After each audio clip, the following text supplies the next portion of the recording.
Déjà, je vais me présenter, d'accord? Parce que je Oui. suis vraiment en colère aujourd'hui, vraiment en colère. D'abord, je suis un homme libre, complètement libre et indépendant, d'accord? J'appartiens à aucun parti politique ni société secrète, d'accord? Je mets ma liberté bien au-dessus de ma sécurité. D'accord? Ça fait 30 ans que je réalise des documentaires pour la télévision et le cinéma, d'accord? Plusieurs d'entre eux ont été primés dans des festivals internationaux. Et j'ai même été rédacteur en chef adjoint d'une agence de presse pendant 30 ans. Donc, je connais bien l'univers des médias. Depuis 10 ans, en fait, je réalise des enquêtes uniquement pour le cinéma. Moi, j'avance des faits, d'accord? J'avance que des faits. C'est pas moi qui ai inventé les réunions, les 22 000 de 201. C'est pas moi qui ai montré que effectivement, en 2020, en pleine pandémie, il y a des sociétés qui s'appellent Square, qui ont été montées, qui sont spécialisées dans le numérique. C'est pas moi qui ai court-circuité, qui ai retiré mon film Vimeo, alors que c'est le monsieur Niel, qui est spécialiste du numérique, qui est aujourd'hui actionnaire, co-actionnaire de Vimeo.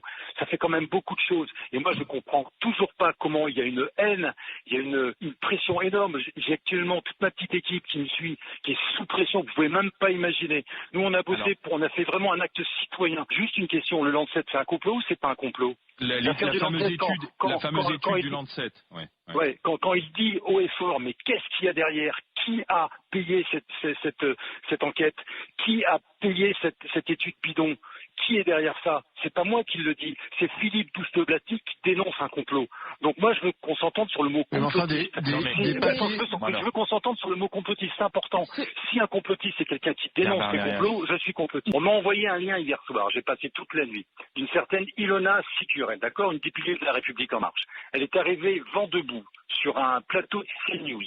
En menaçant, vous entendez bien, en menaçant la présentatrice en disant putain, vous vous mettez en danger, en vous solidarisant de votre confrère. Votre confrère, c'était Pascal Pro, parce que j'ai mon producteur qui a eu le malheur d'être invité et de parler un petit peu de ce film. Ce film pose des faits, pose des informations que j'ai absolument pas inventées et suscite le débat. Il doit susciter le débat. Mais la réaction de cette femme, qui a été une réaction épidermique vive, je me suis dit tiens, ça c'est pas naturel. Donc j'ai commencé à chercher. Ilona Sicurel, vous savez qui c'est Ilona Sicurel? Son frère s'appelle Michel.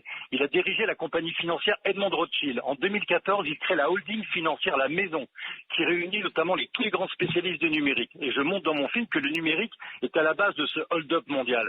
Moi, je pose des faits, je pose des incohérences, mais devant autant d'incohérences, et comme le dit très bien même le directeur du département recherche Yedon, Michael Yedon, du département de recherche de Pfizer, devant autant d'incohérences, à un moment donné, vous êtes obligé de vous dire, mais si on est autant, ça peut pas être involontaire.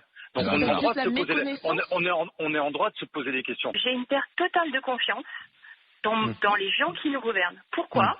Parce que, en fait, aujourd'hui, mon pays est gouverné par une table ronde. Et ça, aujourd'hui, voilà. C'est quoi la table ronde? Pour moi, la table ronde, aujourd'hui, c'est simple, c'est le conseil. Ça veut dire que où sont nos grands principes démocratiques? Le conseil scientifique. Oui.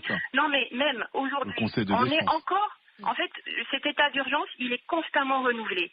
Ça veut dire que moi, aujourd'hui, je veux juste retrouver un débat démocratique. Je veux retrouver mon Assemblée nationale, effectivement, qui a un vrai pouvoir. En fait, aujourd'hui, je ne conçois plus que, en fait, j'ai l'impression que mon pays est dirigé par quelques hommes.